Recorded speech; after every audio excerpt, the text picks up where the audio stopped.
Bila dia kata hak, maka itu batil. Bila dia kata batil, maka itu hak. Itu ciri sifat daripada Dajjal. Dia tunjuk langit ya sama imtiri, turun hujan. Dia tunjuk bumi ya ardi umbuti, tumbuh tanaman. Dia tunjuk mayat ya mayat mayat hidup. Orang sangka ini mukjizat, padahal ini adalah perbuatan yang dimurkai Allah. Maka jangan terpukau menengok dia berjalan di atas air. La taghtar, jangan kau terpukau tertipu.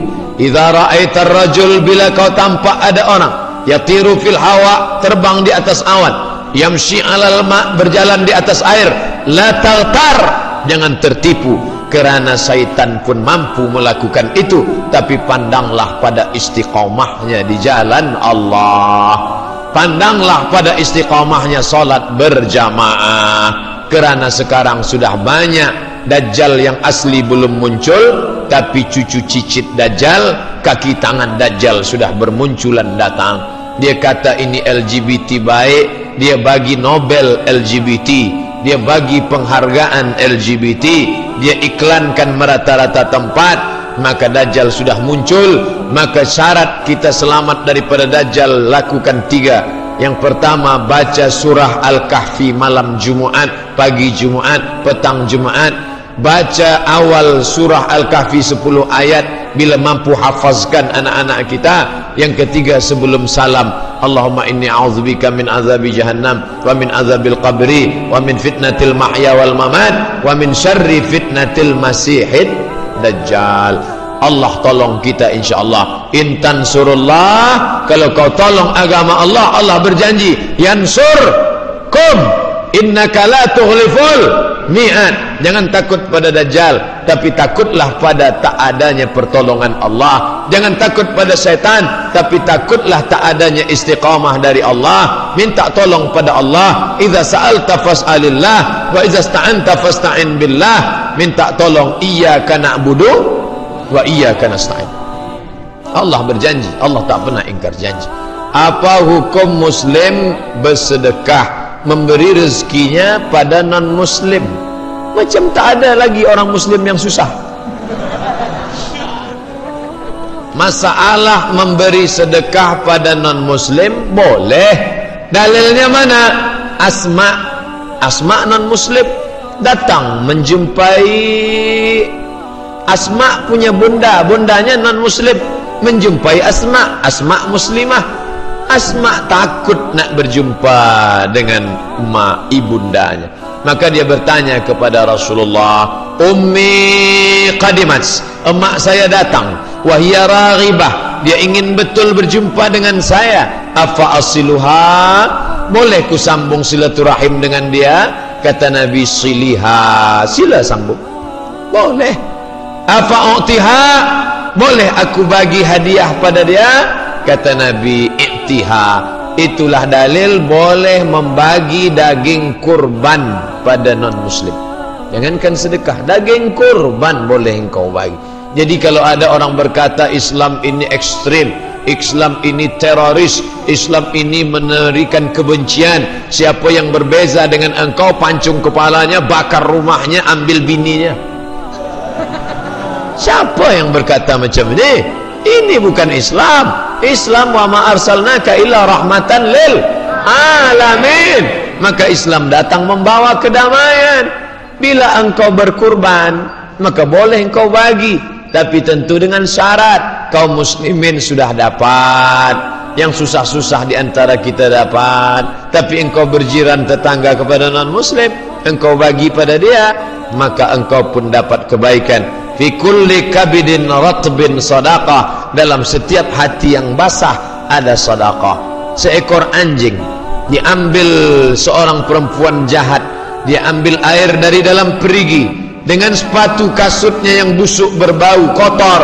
Perempuan itu kotor, kasutnya kotor, pada anjing yang kotor, tapi tetap dapat pahala. Mengapa? Fi kulli kabidin ratbin sadaqah, dalam hati yang basah ada sedekah. Ini dalil berbuat baik, bukan dalil nak pelihara anjing.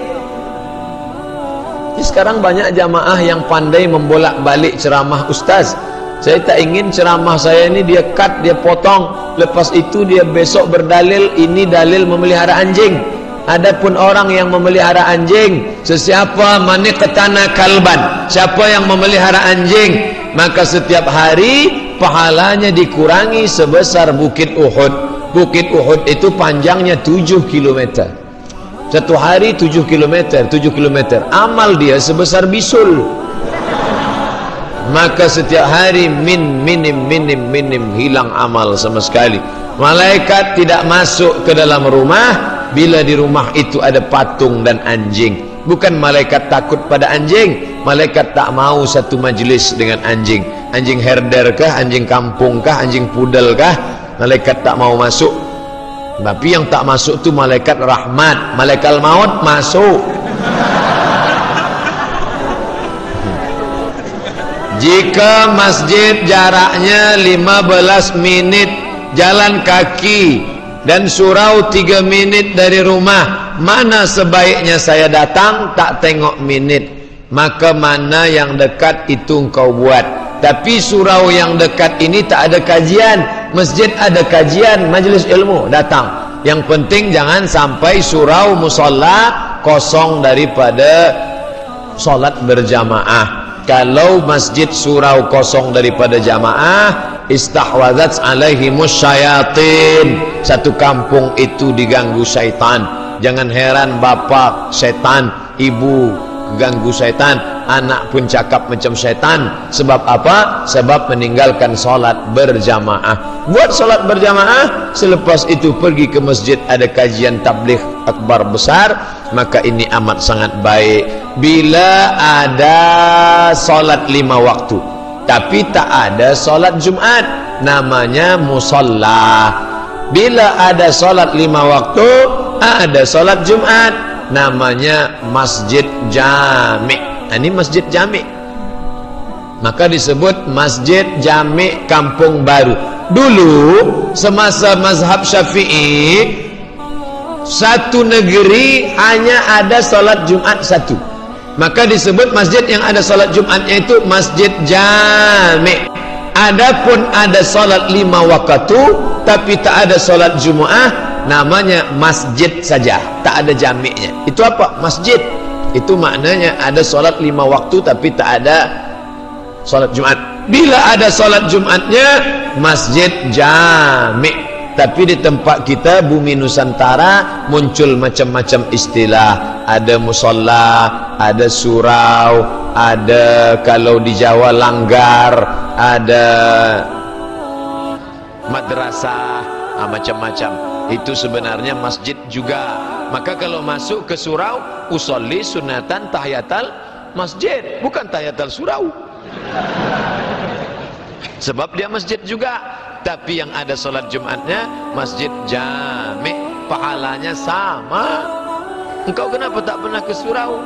Sebab pahala tak banyak. Kenapa tak ke masjid? Sebab masjid jauh. Dua-dua dia tak datang. Ini tak betul. Bagaimana hukumnya kalau orang tua tak mau membagi tanah pusaka kepada anak-anaknya? Bila ayah kita mati meninggal dunia, maka ibu mendapat 1/8 kerana ada anak, sedangkan bakinya dibagilah kepada anak. Lidzakari mithlu hazzil unsayain. Ibu takut membagi, sebab dia bagi nanti anak mengusir dia dari rumah itu.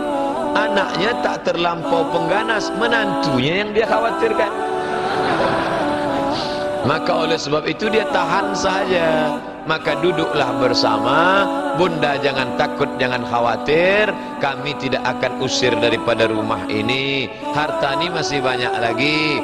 Abang, kakak yang banyak harta, ini rumah bagian kalian, jaga bunda sampai malaikat maut datang. Sedangkan yang tanah di sana, ada di sana kedai, itu bagi kami yang rezeki agak kurang sikit, kami nak jual.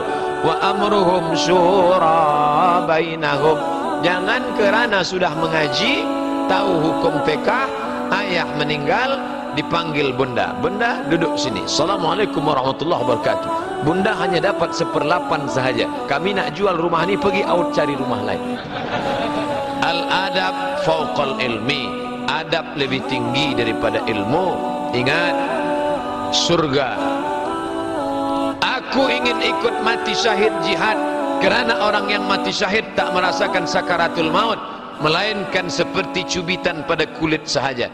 Aku ingin mati syahid, ingin supaya masuk surga tanpa hisab. Aku ingin tak merasakan azab kubur. Apa kata Nabi? Alaka min ummin, bundamu masih hidup, masih. Ilzam rijlaiha fathammal jannah. Kau jaga dia baik-baik, maka kau dapat surga. Berbaktilah kepada ibu kita. Apa betul yang boleh menggugat tanah pusaka cucu pertama dalam keluarga tersebut? Anak-anak ada, kenapa cucu?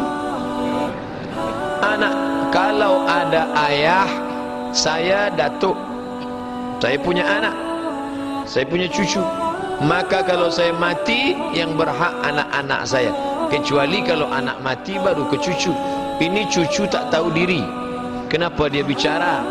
Ayah dia masih ada lagi. Ini cucu yang tak sabar nak dapatkan harta pusaka. Itulah mengapa masukkan anak cucu kita sekolah agama, supaya dia tahu mana hak, mana kewajiban, supaya tahu dia mana yang boleh dia ambil, mana yang tidak. Masalah dia berilmu sains, teknologi, medikal, teknikal amat sangat baik, tapi masalah dia faham, tunjuk ajar ilmu agama, inilah yang menjadi bekal dia. Masuk ke pondok lagi baik. Andai tak pondok, paling tidak ada 5 pelajaran agama: Quran, hadis, akidah, akhlak, fiqh, bahasa Arab, sejarah Islam. Cukuplah memadai supaya dia tak menderhaka kepada orang tua. Muhammad Yafi Zafran, apa artinya? Muhammad terpuji, Yafi menunaikan janji, Zafran, Zafran ada 2 maknanya. Kalau pakai huruf za, Zafran, orang yang beruntung. Kalau pakai zai ain, Za'faran, minyak wangi. Nak pakai Zafran atau Zafran, kerana orang barat dia tulis Zafran, tulis Latin Zafran. Sebenarnya Arabnya saya tengok Za'faran. Maka yang awak maksud Zafran atau Za'faran. Kalau Zafran beruntung, Za'faran minyak wangi. Zafran Za'faran beruntung sebab dapat minyak wangi. Elok dua-duanya.